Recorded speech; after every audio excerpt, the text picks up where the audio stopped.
esperar un momento.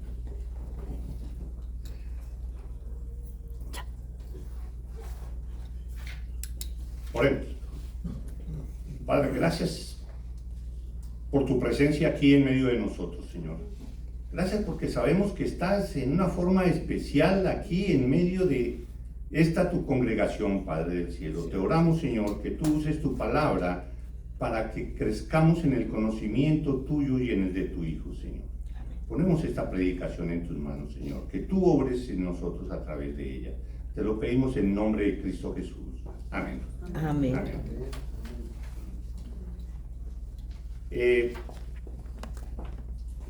El tema de la predicación es la Cena del Señor. La Cena del Señor y nosotros siempre, o la mayoría de las veces que participamos en la Cena del Señor, nosotros nos referimos a unos versículos que están en Primera de Corintios, del capítulo 11, del 17 hasta el 34. Entonces de esos versículos vamos a hablar hoy. Primera de Corintios 11, del 17 al 34. Pero antes de empezar a analizar aspectos de la cena, vamos a hacer algunas aclaraciones. Para nadie es un secreto, todos lo vemos, muy obvio, que en el mundo encontramos multitud de religiones. Por todas partes encontramos religiones. Los integrantes de cada una de esas religiones consideran estar en la verdad. Todos. Pues de lo contrario cambiarían hacia otra. Si yo veo que esta no es la verdadera, yo me voy para otra. Y así cualquiera que esté en cualquier otra religión. Y hablando de religión, no tomen tan taxativamente la palabra religión como algo religioso. No, refiriéndonos a las comunidades espirituales, por decirlo así. Cuando alguien se da cuenta que algo no anda bien en la congregación que está asistiendo, que algo no está de acuerdo con su propia opinión, lo que él se imagina como son las cosas, entonces cambia de iglesia, buscando alguna que predique la verdad. Pero muchas veces la verdad de acuerdo a él, mi verdad, lo que me satisfaga. Entonces viene la pregunta. Cada quien busca la verdad, pero ¿cuál verdad? ¿Cuál verdad? ¿Su verdad, la de él? ¿La verdad de la mayoría? ¿O cuál verdad? Nosotros, lo mismo que muchos otros, creemos que la verdad es la que está plasmada en las Escrituras, la que está plasmada en la palabra de Dios. No hay ninguna otra parte donde esté la verdad. Y la verdad está ahí, únicamente en las Escrituras, porque sabemos que Dios mismo fue el que las inspiró, Dios mismo fue el que las escribió. Creemos que en la palabra de Dios Él se reveló a sí mismo. Él reveló su plan y lo reveló hasta cuando Él pensó que era suficiente para nuestro conocimiento. Puede que haya otras cosas muy difíciles de entender o más allá de nuestro entendimiento, pero para Dios lo que está en la Escritura es lo que Él quiere que nosotros entendamos de Él, del Evangelio, de Cristo, de todo su plan de salvación. Creemos en eso. Muchas congregaciones creemos en eso, en la palabra de Dios, y que allí está la única verdad, porque no puede haber dos verdades, solo puede haber una verdad. Y entendemos que la verdad está en lo que Dios dice, entonces es en la palabra de Dios. Cualquier cosa que veamos que no esté de acuerdo con las Escrituras, la debemos rechazar, porque no es la verdad, a no ser que seamos, no sé, incongruentes con nuestra manera de pensar y entonces aceptar algo que sabemos que no es verdad. Eso no es congruente con nadie. Como consideramos la palabra de Dios como la máxima autoridad en todo sentido, debemos tratar de obedecer todo lo que en ella se nos ordena. sin añadirle nada de ninguna tradición humana o de principios humanos. Lo que diga la Escritura, eso hacemos, eso creemos, eso es lo que hacemos, de esa manera obedecemos a Dios y de esa manera lo glorificamos a Él, porque el todo es que lo glorifiquemos a Él. Y Él se glorifica con nuestra obediencia. ¿Obediencia a qué? Obediencia a lo que Él quiere. ¿Y cómo lo conocemos? Solo a través de lo que Él nos dio, que es la palabra de Dios. Se ve muy sencillo, pero es de lo más difícil que hay, ¿sí?, en nuestra humanidad caída y lo que más controversia trae entre las diferentes congregaciones.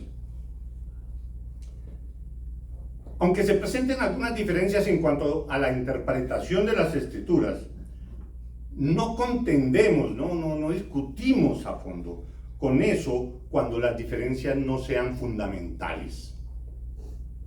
Cuando las diferencias sean por una interpretación que no sea fundamental, como por ejemplo, dentro de las congregaciones cristianas está la forma como va a ser los últimos días. Que Cristo va a venir antes de la tribulación, que Cristo va a venir después de la tribulación, que viene a establecer un gobierno de 1000 años, que ya el gobierno del milenio del que se habla en la Biblia ya lo estamos viviendo, y cosas así, todo ese tema que es difícil de interpretar con absoluta veracidad, digámoslo así, o claridad en lo que leemos en las Escrituras, pues hombre, no es fundamental, no es algo que vaya en contra de los principios fundamentales de que Dios es Dios, que Jesús es Dios, que el Espíritu Santo es Dios, que Dios tiene un plan perfecto para la humanidad y que Dios envió a su Hijo a morir aquí en la tierra para pagar por los pecados de los que Él tiene misericordia y quiere salvar. Y que Jesús murió en la cruz para pagar por los pecados de ellos y resucitó al tercer día. Eso es fundamental. Algo que se salga de eso nosotros no aceptamos, no. Alguien que diga es que Jesús no es Dios, es el Hijo de Dios pero no es Dios, no, ya no. Eso sí ya no lo consideramos cristiano, porque está en contra de la palabra de Dios. Cosas así. Pero otras cosas en lo que se refiere a la práctica de ciertos mandamientos que no son fundamentales, pues hombre, ok, usted hágalo así, nosotros lo hacemos así, pero lo fundamental es esto, ok, tengamos en cuenta eso. Nosotros rechazamos cualquier cosa que desfigure el modelo de vida que Dios creó y que está descrito en las Escrituras. Cualquier cosa que desfigure ese modelo, por ejemplo, de la familia, en que es hombre y mujer, y no hombre con hombre o mujer con mujer, eso ya es una desfiguración del concepto básico de lo que Dios dice en su palabra. Eso ya no lo aceptamos, no podemos aceptarlo porque Dios dice otra cosa. Dios dice que el modelo de la familia es este, punto. Eso no admite ninguna discusión de nada. Una de las cosas que está claramente establecido en las Escrituras son las ordenanzas del Señor Jesús. Están claramente establecidas. 2 ordenanzas que Jesús nos dejó. Y nos las dejó para que su iglesia las practicara, lógicamente. Estas 2 ordenanzas, las cuales por estar ahí y por ser ordenadas por el Señor Jesús, las tenemos que cumplir. ¿Sí? Las tenemos que cumplir. ¿Por qué? Porque Él lo dice. Esas 2 ordenanzas son la cena del Señor y el bautismo. Soy cristiano, pero no, yo no practico la cena del Señor, porque es que eso tiene muchas interpretaciones, y unos dicen esto, otros dicen, yo prefiero no hacer nada. No, Señor, ahí en la Biblia dice que la debemos practicar y que la debemos hacer cada vez que nos reunamos. Debemos bautizarnos y declararle al mundo y dar nuestro testimonio al mundo de que hemos sometido nuestra vida a Cristo y nos sometemos y practicamos el bautismo. Eso es una ordenanza que ustedes saben que está en la Gran Comisión. Entonces son cosas muy claras. Por eso las hacemos. No hacemos otras religiones, digámoslo así, practican otros rituales adicionales y practican otros sacramentos adicionales que no están en la palabra de Dios. Si no están, pues nosotros no los hacemos, ni los practicamos. Y si otras personas lo hacen, haga usted, si quiere desobedecer a Dios, usted desobedezca. Pero nosotros obedecemos lo que dice la palabra. Por eso nosotros nos bautizamos, por eso nosotros celebramos la Santa Cena. Lo que hablábamos, por ejemplo, el bautismo lo vemos claramente ordenado en la Gran Comisión en Mateo 28, 19. Por tanto, id y haced discípulos a todas las naciones, bautizándolos en el nombre del Padre, y del Hijo, y del Espíritu Santo. ¿Nosotros qué hacemos? Obedecerlo y practicarlo. Entonces hoy vamos a hablar un poco acerca de la otra ordenanza, la Cena del Señor. Y entre otras cosas, pues hoy la vamos a celebrar porque es el primer día, el primer domingo de octubre. ¿Por qué lo hacemos el primer día, el primer domingo de octubre? Bueno, creo que vamos a hablar de eso más adelante. Entonces, para analizar un poco eso del significado y qué es lo de la Cena del Señor, vamos a remitirnos a los versículos que siempre leemos, o sea, a 1 Corintios capítulo 11. Desde el 17. 1 Corintios capítulo 11, versículo 17. ¿Sí? Y vamos a mirar cuáles son los antecedentes de la Cena del Señor. Los antecedentes. Aunque se habla específicamente de la Cena del Señor del versículo 23 en adelante, vamos a leer desde el versículo 17 para mirar cuál es el contexto en el cual Pablo nos está hablando. Versículo 17. Dice así: pero al anunciaros esto que sigue, no os alabo, porque no os congregáis para lo mejor, sino para lo peor.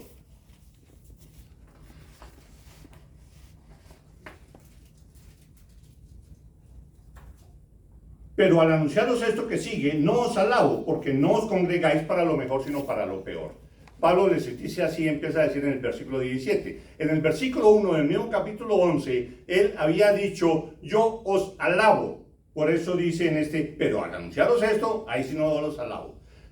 En el versículo 1 dice, yo os alabo porque ustedes me recuerdan y tratan de imitarme porque yo imito a Cristo, y esa es la idea, ¿sí? Entonces en eso los alabo, en que aprendiste el evangelio que yo les presenté, en eso los alabo. Pero en esto que les voy a decir, ahí sí no los alabo. Porque no os congregáis para lo mejor, sino para lo peor. Pues en primer lugar, cuando os reunís como iglesia, oigo que hay entre vosotros divisiones, y en parte lo creo, porque es preciso que entre vosotros haya disensiones para que se hagan manifiestos entre vosotros los que son aprobados. Cuando pues os reunís vosotros, esto no es comer la cena del Señor, porque al comer cada uno se adelanta a tomar su propia cena, y uno tiene hambre y otro se embriaga.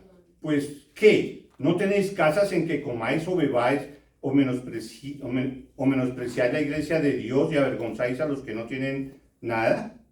¿Qué os diré? ¿Os alabaré? En esto no os alabo. ¿Cómo entendemos eso? Nosotros difícilmente nos imaginamos que esta cena del Señor y que venga alguien y agarre todas las galletas y se las coma, o todo lo de las copas y se las beba, y si fuera vino entonces se emborracha. No, ¿de qué está hablando Pablo? Para entender un poco mejor, debemos recordar la costumbre judía de cómo celebraban la Pascua. El pueblo judío celebraba la Pascua, o sea, celebraba la salida de Egipto, terminaba la esclavitud en Egipto, la salida de allá. Ustedes recuerdan que a eso se le llamó la Pascua, el Cordero Pascual, la noche anterior a la última plaga o esa misma noche, la última plaga que era que el ángel de la muerte pasaba y mataba a todos los primogénitos. Entonces, para que a esa familia judía no entrara el ángel de la muerte, ellos tenían que matar un cordero, con su sangre pintar el dintel, y después de eso, en familia y con los otros amigos que están ahí reunidos, comerse en ese cordero, lo tenían que comer. ¿Sí? Ya eso se le llamó la Pascua, y eso se celebraba año tras año, año tras año. Y ellos siguieron con esa costumbre año tras año, todos los judíos celebrando la Pascua, y esa celebración incluía el partir pan sin levadura. ¿Por qué sin levadura? Porque era para recordar que en esos días que iban a salir ya de la esclavitud y iban a estar en el desierto, entonces se necesitaba pan que no se dañara. Entonces, para que se conservara el pan, no le pongan levadura. Entonces, no le pusieron levadura para que se conservara y pudieran tener alimento por varios días. Entonces, por eso lo que celebraban, para recordar todo lo de ese momento, incluía pan con levadura.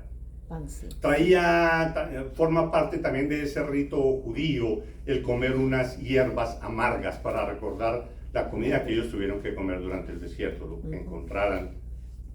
Era difícil la alimentación y ellos tenían que recordar eso. Entonces, en ese rito de la celebración de la Pascua está incluido el pan, el pan sin levadura, las hierbas amargas, y tomaban como 3 o 4 copas de vino en diferente momento. 3 o 4 copas. La primera tenía un significado, la segunda, la tercera, diferentes significados, y tomaban su copa de vino. Entonces, para eso se reunían grupos de judíos a celebrar la Pascua. Y ustedes saben que en el momento que murió Jesús, allá estaban celebrando la Pascua, allá en Jerusalén.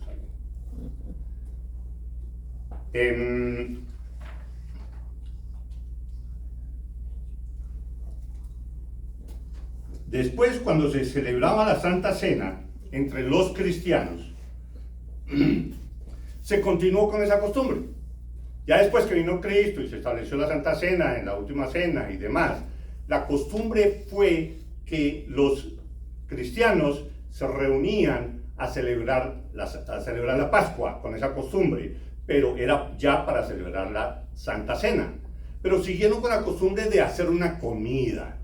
Entonces se reunían muchos cristianos y hacían una comida, hacían como una especie de potluck, cada quien llevaba lo que quisiera, llevaba su propia comida y llevaba un poco más para repartir a los que no tenían. En eso consistía celebrar la Santa Cena.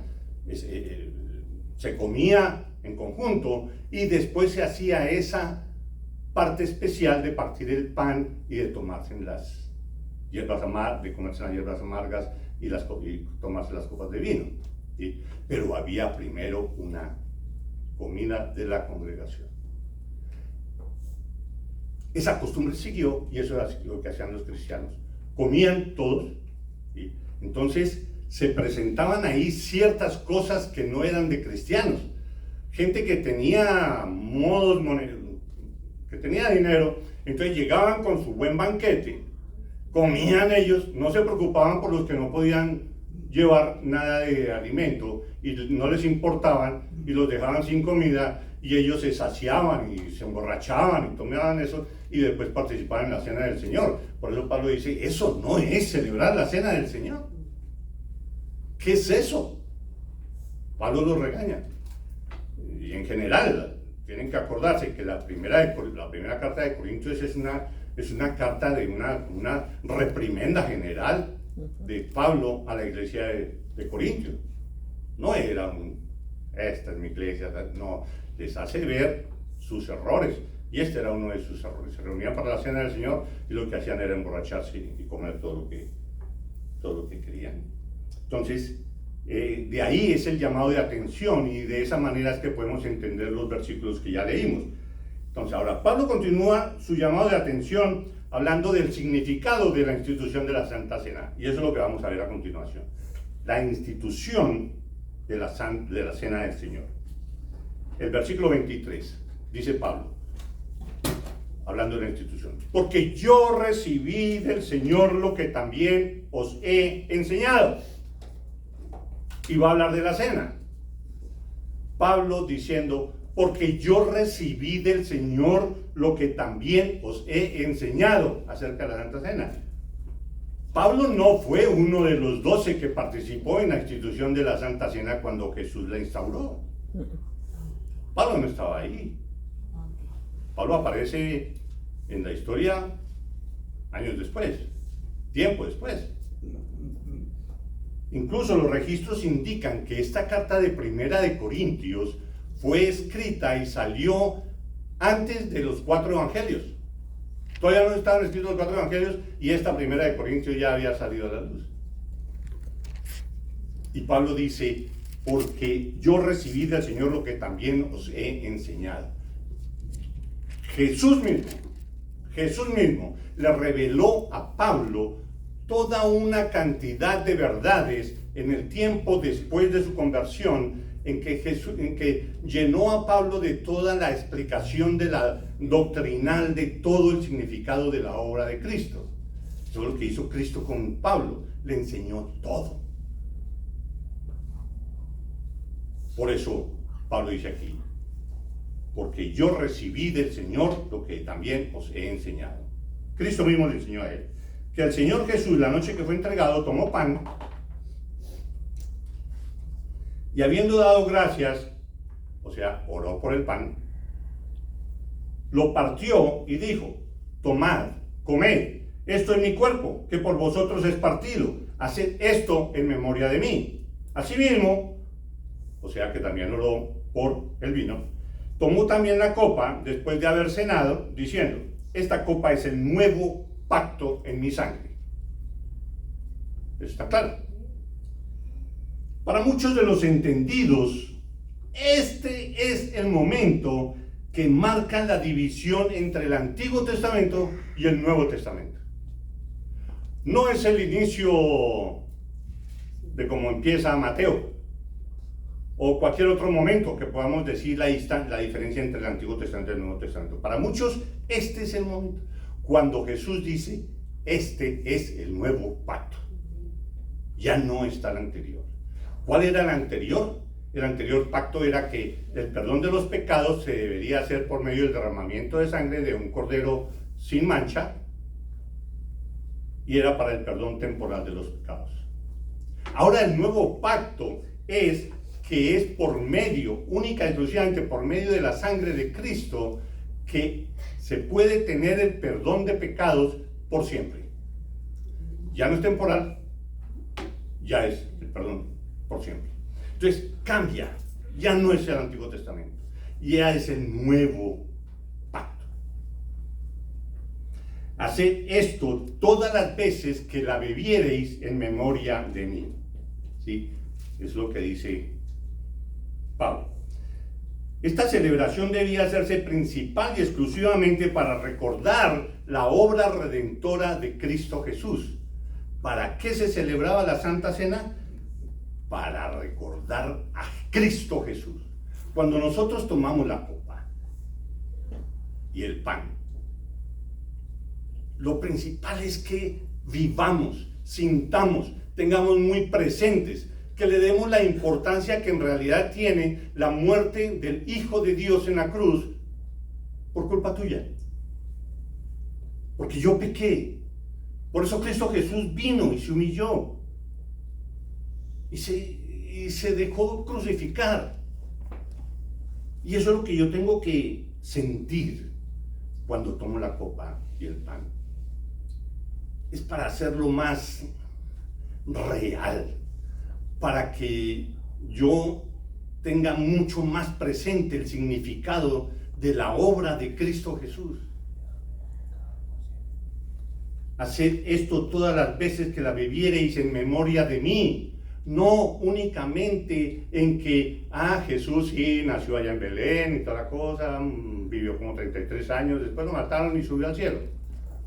No, es para que nosotros entendamos el significado de su muerte, de su vida y de su muerte, y de su resurrección.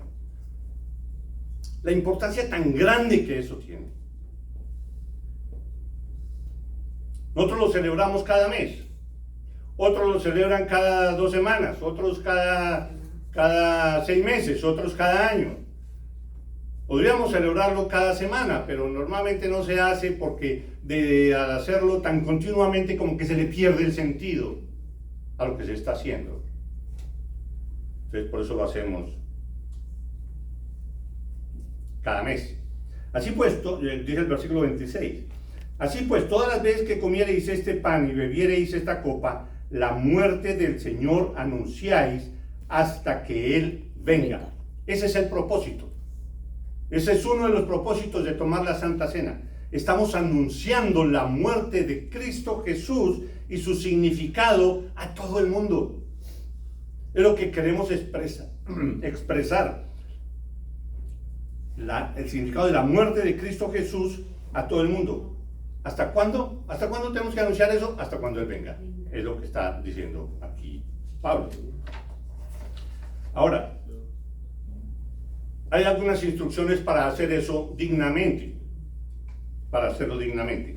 De manera que, versículo 27, de manera que cualquiera que comiere este pan o bebiere esta copa del Señor indignamente, será culpado del cuerpo y de la sangre del Señor. Por tanto, pruébese cada uno a sí mismo y coma así del pan y beba de la copa. Comerlo indignamente. Esto no significa que si hemos cometido un pecado esta mañana, o ayer, o hace una semana, entonces ya estoy indigno y no puedo tomar la Santa Cena. No. Porque la palabra de Dios nos dice que tan pronto nosotros pequemos, nosotros podemos pedir, confesar el pecado ante Dios, pedir perdón, y Él es fiel y justo para perdonarnos y apartarnos de toda maldad. Entonces, no creas que tomar la Santa Cena, que uno es indigno de tomar la Santa Cena porque pecó esta mañana o ayer o lo que sea. No, confiésalo ante Dios y pídele perdón, eso sí, toca hacerlo. Y no solo en esta oportunidad, sino siempre, todo momento. Pero tomarlo indignamente significa algo más. Dice, de manera que cualquiera que comiere este pan o bebiere esta copa del Señor indignamente, será culpado del cuerpo y de la sangre del Señor. Por tanto, pruébese cada uno a sí mismo y coma así del pan y beba de la copa. ¿Cómo? Aquí lo dice. Porque el que come y bebe indignamente, ahí está la explicación, sin discernir el cuerpo del Señor, juicio come y bebe para sí. Entonces, comerla indignamente se refiere a no tener plena conciencia de lo que se está haciendo. Es recordar el sacrificio perfecto de Cristo. Eso es a lo que se refiere sin discernir el cuerpo del Señor. ¿Qué quiere decir eso? Que lo tomamos ahí por lo que es una costumbre tomar en la Santa Cena, así, el pedacito ahí de pan y lo que sea. Sí, eso como que es bueno, es cumplir ahí con el rito de la iglesia. No, eso es tomarlo indignamente. Tomarlo dignamente es entender que Dios quiere que tengamos muy presente el amor de Dios por medio de Cristo Jesús y que todo lo que significó la muerte de Él, alguien perfecto, alguien sin mancha, murió en la cruz por mis pecados. Jesucristo hizo eso y esto me hace recordar ese momento. Si yo no lo tomo así, si tú estás pensando en cualquier otra cosa diferente a eso, estás tomando la cena del Señor indignamente. Pero nosotros como cristianos debemos darle el valor necesario, el valor que tiene el sacrificio de Cristo Jesús. Y tomar la Santa Cena. Es una ordenanza, tómala. Si es una ordenanza y no la tomas, eso es un pecado. Tómala. No debes dejar de tomarla. Jesús lo ordena, pero dándole el verdadero valor que tiene intrínsecamente hablando. Tomarla indignamente es desvalorizar, es no dar el verdadero significado a la muerte voluntaria del Hijo de Dios que por amor a nosotros entregó su vida. es no reconocer el gran significado y valor del sacrificio de Cristo. Eso es tomar indignamente la cena del Señor. Y termina diciendo, por lo cual hay muchos enfermos y debilitados entre vosotros, y muchos duermen. Si pues nos examinásemos a nosotros mismos, no seríamos juzgados.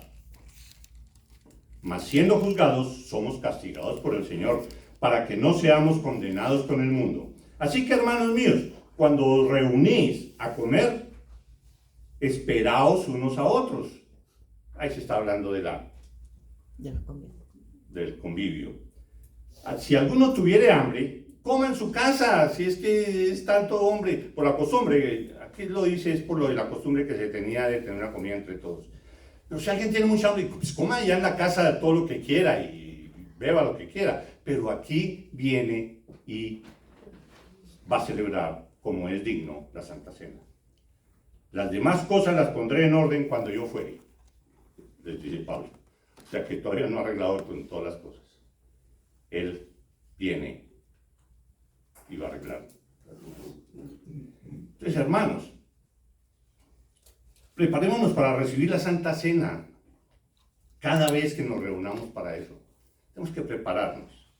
Pongámonos a cuentas con Dios, eso sí, si tenemos algún pecado pendiente que no hemos confesado a Dios, tenemos que hacerlo. Es lógico, ¿sí? Y Él nos va a perdonar, Él lo promete y así lo es.